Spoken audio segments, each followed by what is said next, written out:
Hey everybody, I'm back with another episode. Sorry, I've been away for about 2 weeks, just working on some things and have not been able to record, but there's been a lot that I did want to discuss. And because there's a build-up, this episode could go pretty long, so I had to make a choice to not talk about certain things in this episode, but I may do a separate video about those things because I do want to address uh, the situation with Naomi Osaka and her mental health. I've seen that and wanted to address that, and we'll get come around to that in a separate video, and some other things in the news.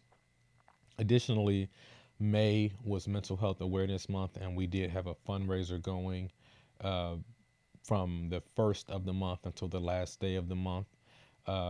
We haven't met the goal yet, so we will keep that open for the month of June. So if you're interested in supporting our work, offering mental health services to men in need across the country, check out the GoFundMe. Visit the link in our bio on any of our social media. It's still active there. And you can support. It'll be available all throughout the month of June. In addition to that, for today's episode, I did want to address this idea of prolonged adolescence. If you don't know what I mean by that, I mean this phase or this system of living that some men get into, specifically black men, where we don't put away childish things, where things that may be attributed to being a juvenile, being young, become the norm. So you have an adult still behaving like a child. You have a man child, a boy in a man's body. And what made this come up was a recent Breakfast Club episode and some other things that I'll get to, but it really drew my attention back to this Breakfast Club interview. So this past week, Ray J and Bow Wow were on the Breakfast Club. And I don't want to come off like a party pooper because I do think the interview was funny in one sense, but at the same time, it was also sad to me. It was also an embarrassment. I remember a friend asking me about what I thought about the episode because I hadn't seen it yet. And I said, it was kind of embarrassing. And I don't want to say this to bash those two guys, but more so to address the thought process and the history. I don't know them personally, so I'm not speaking about who they are, but I can speak on what they said, what they do, behaviors. And I don't want certain things to continue to be the norm for us as certain thought processes and behaviors are damaging to our community. So I encourage you, go look at it, the interview on the Breakfast Club. I can put the link attached to this video or podcast, however you're listening, and you can listen to it for yourself. But my thing is that the interview was humorous in one sense, but also very juvenile. And I say juvenile because most of the interview consisted of one, Ray J dodging questions about relationships or his past. And that's because in the past he's known to be very wild, relationally, sexually, just in a lot of different messy situations. So now that he wants to be seen a certain way, he now is having to avoid questions and scenarios that he created for himself. It's not that someone has put these things on him, but he lived in that reckless way for a while. I mean, you know him for his sex tape with Kim Kardashian and the variety of women in the industry that he's been with. So he's known more so for his relationships than his music. And then more recently, after getting on Love and Hip Hop and exposing some of his private life, we now know about Princess Love, who is his child's mother. I think they have 2 kids together. And not too long ago, they were supposed to be divorcing, then they're not divorcing, and then they're fighting, and then they're not fighting. And I'm not even super invested in these people. I don't follow them, but this is all public information that is kind of presented to us through a variety of means that they have allowed to be out there. And I know from the shows and his wife's accounts and so on and so forth. A lot of times the issue is Ray wanting to be around strippers. I think the notion or the way that they explain it is he kind of grew up in that environment, so he always wants to hang out at the strip club. He wants to have women around in the studio, and his wife has had problems with that, and that has created issues in the past. So there's always this question, in specifically his Breakfast Club interviews: are you behaving? Kind of. It's almost like this teenager that you constantly have to check in with to make sure that they're behaving. And I applaud Ray J's success in terms of Raycon and his music, but at the same time, it's just the worst example of a father. You know, this isn't some 15-year-old guy that we're talking about that hasn't found his way yet. This is a husband and a father that has perpetually been behaving like an adolescent. And I'll get to what I believe the root of that is in a minute. But in addition to the Ray J stuff, as far as his personal life, he also, some would say he was being a great wingman. But I would say that, again, when questions were asked to Bow Wow, Ray J kept over talking and speaking on behalf of Bow Wow as if he was his PR person, just trying to cover and keep Bow Wow from getting in any messed up situation as well, or not hurting the feelings of one of his children's mothers or some women he's dealing with. So you can tell there's this thing of we have to be careful, and it's not for PR purposes or business purposes. We have to be careful of what we say because of all the different women that we're attached to or have dealt with. So now we're having to walk on eggshells in interviews because of who we've been sleeping with. And it just looks very unrelaxed and childish. So we get to Bow Wow, and one of the things that he had to address was his most recent baby mother. I believe her name is Olivia. She did a post, and I'm not saying you can't defend yourself, because I think she did a post where she kind of came at him, but she addressed her postpartum depression after recently having Bow Wow's child. And his response was, "Not my fucking problem. Go get you a man who cares. I barely know the girl. I don't even have a photo with the girl. Let that hurt go." So again, it's like, that sounds like the response you would give to a complete stranger that's just bugging you. And it seems like to him, she is a stranger that's bugging him, a fly in his ear. But at the same time, he had a child with her. And the juvenileness of it is how we've downplayed this idea of having unprotected sex with people and having kids with them. I've said it before, sex has become the equivalent of a handshake. It's just a greeting at this point. So you know how many people's hands you shake that you really don't know like that? You just happen to be in the same room with them. You walked in, you shook everyone's hand in the room. We're behaving that way with sex now, to where you having a whole child with somebody, but they're still a stranger to you. Yeah, you don't have pictures with her, but you shot the club up. And I think we have to take accountability as men and be intentional about how we make decisions, generally speaking. Just our decision-making process needs to be vetted more thoroughly and more intense, because you don't just accidentally make babies. It takes several layers of intentional decision making to not just have sex with somebody, but to have unprotected sex with somebody. If you don't care about this woman enough to be concerned about her postpartum depression, why did you have a child with her? A child? And it's so normal to us where it's just like, well, yeah, we got kids together, but I don't fuck with her. It's absolutely crazy that so many of us are in situations where we call our children's mother crazy. Yeah, she crazy. I don't mess with her like that. And we're not considering the kids. So I'm not here to nitpick and come down on Bow Wow or Ray J. I'm attacking the mentality that they have shown that is common amongst us,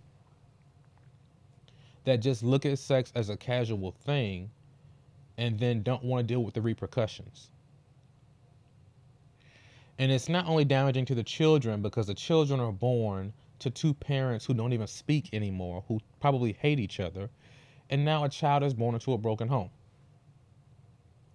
And then that child grows up not feeling loved and seeking validation from who?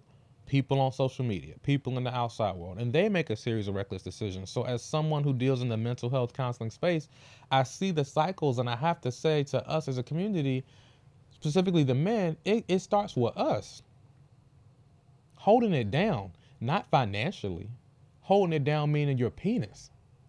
Stop giving it away so freely and then dealing with the repercussions later. It's almost like I'm going to just go ahead and have sex now and then deal with the repercussions later, rather than thinking of the repercussions before you lay down with someone you barely even know.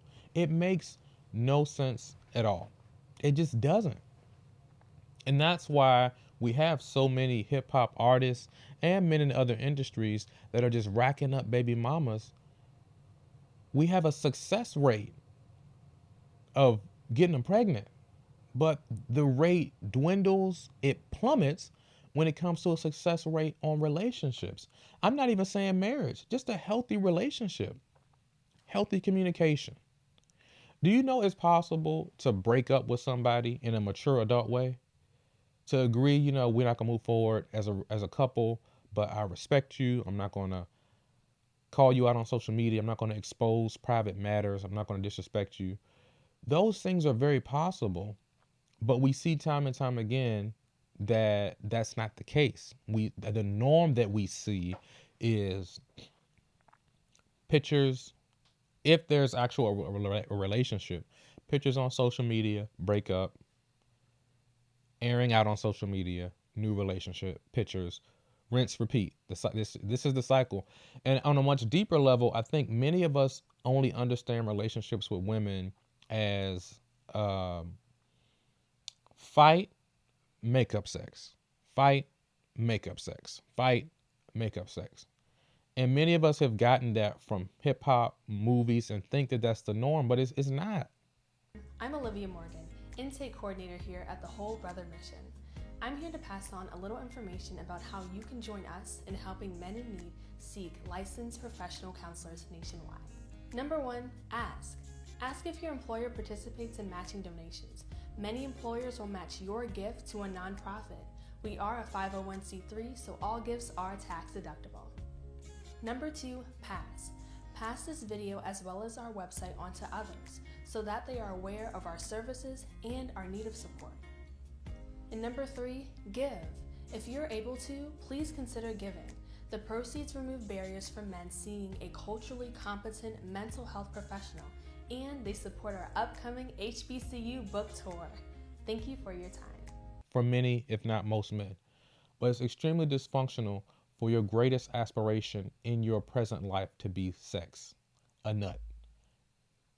And that is the phase that many of us are in from middle school on through to adulthood, where your whole life revolves around the opportunity to have sex with a woman. Social media is not about connecting with friends. Instagram is not about connecting with friends, not keeping up with old friends. It's not about class reunions. It's about marketing yourself to get more ass, to get more pussy. That is the focus of many men on social media. And while it's nothing wrong with wanting sex, I'm pointing out that for many, they don't have much going on in their lives outside of that. So that is their greatest aspiration. That is a problem. There has to be more to your life than just accumulating bodies.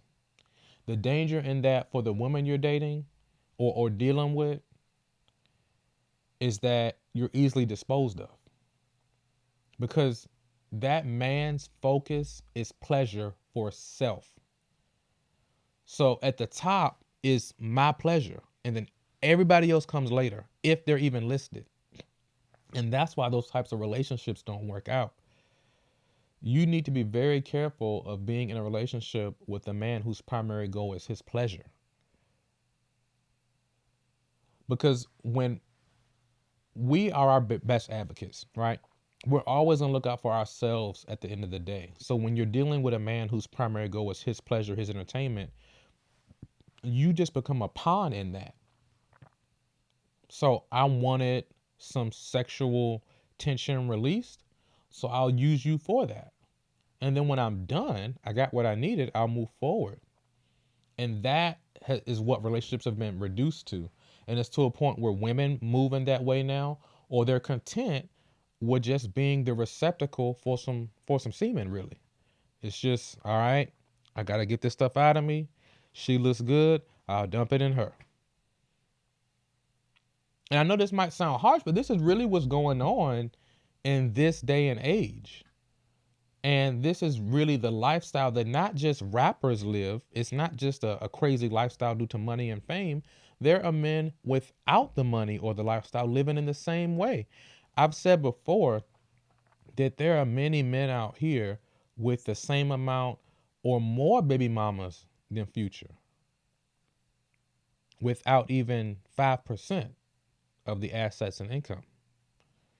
So this idea of life being about accumulating pleasures on one hand and a lack of sexual responsibility, I think, is killing us as black men. Life has to be greater than you accumulating pleasures, because then other people become resources.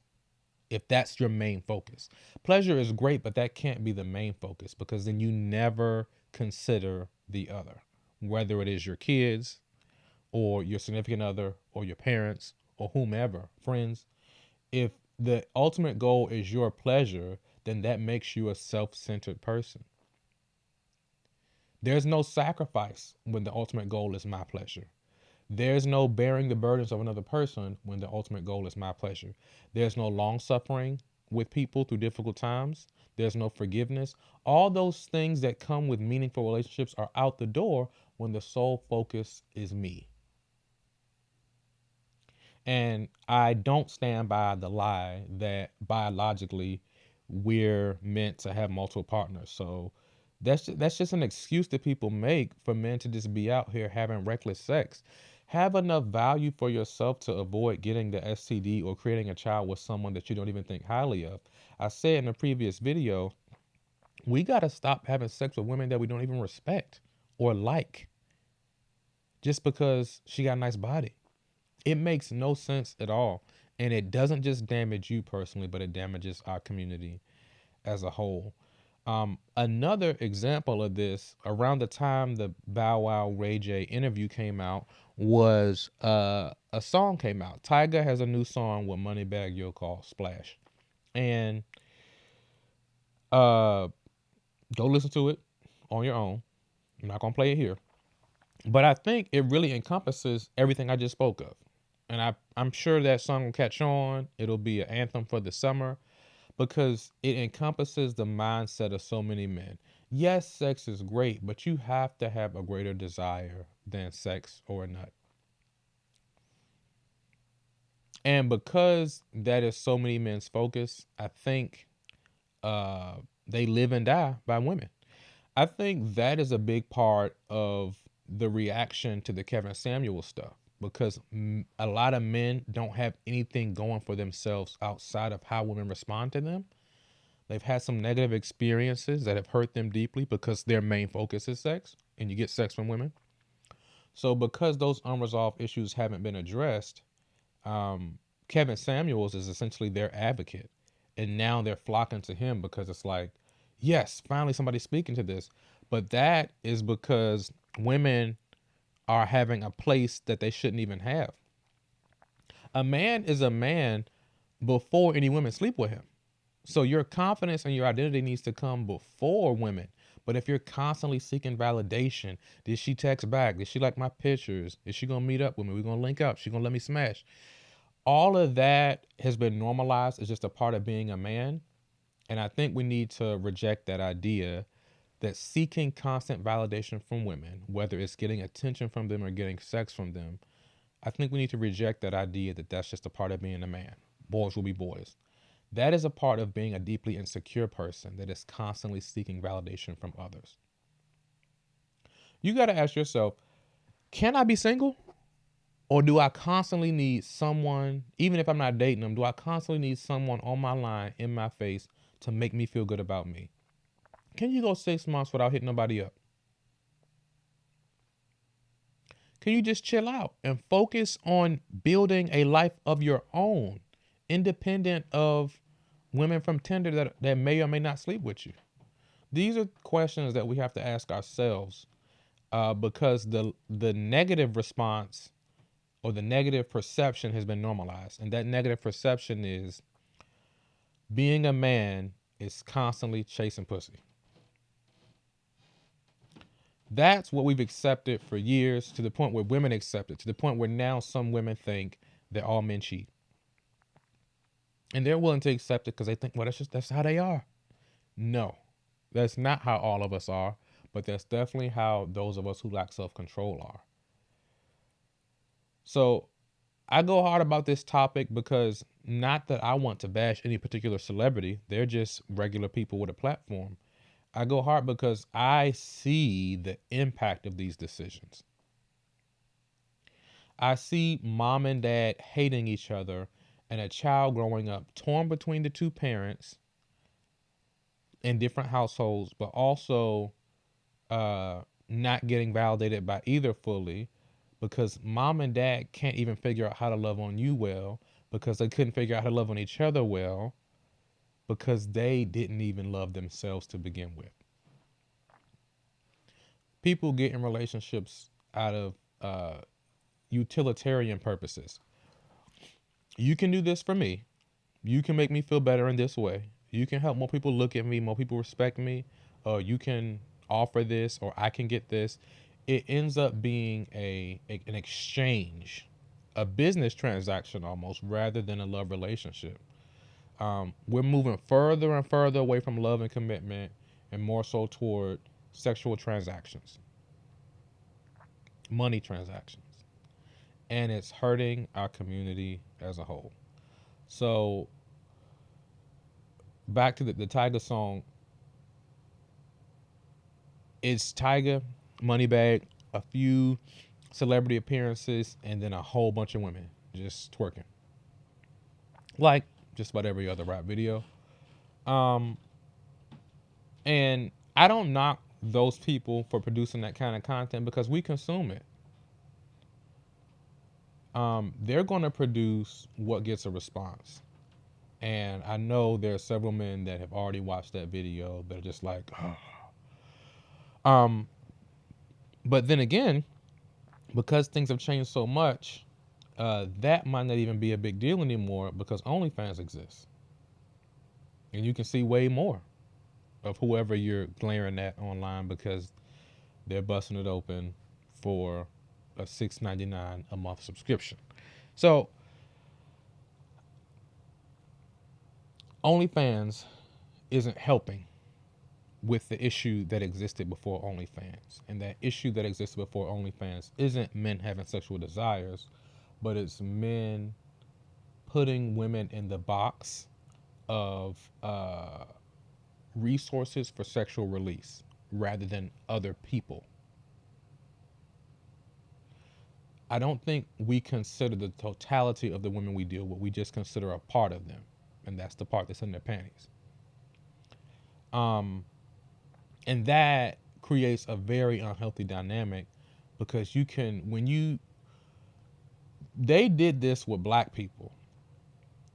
They dehumanized us in terms of our public image so that other white people didn't feel bad for mistreating us. And part of the success of the civil rights movement was, and I know that you're going to feel hotepish about this, like how you turn twerking into the civil rights movement, but part of the reason that we were able to make some progress is that there were black people in suits who white America saw as dignified, worthy humans getting hosed and beaten and dog sicked on them. And that actually tugged at some white people's heartstrings, like, that's not cool. Those are good people. And I think we need to have that moment between men and women, because I'm speaking to men about men. So yes, there is some accountability for women, but don't come in here with the simp comments or whatever. This channel is dedicated to men for the most part, so we can address accountability for women later. But specifically as it relates to men, we have to have that aha moment where we disconnect from, well, they're just like, black people were seen as just niggers. less than human. We need to have that aha moment where we stop looking at women as just pussy and looking at them as whole humans that have purposes outside of sex. You can have a female friend and not try to smash. Your mom and your sister are there. That's a relationship. Your daughter. And unfortunately, most men, this doesn't click until they have a daughter. And then it's like, oh, women have purposes outside of smashing? But that's a conclusion we need to come to well before we have a child. So I just wanted to put that out there. These are some things that have layers to it, right?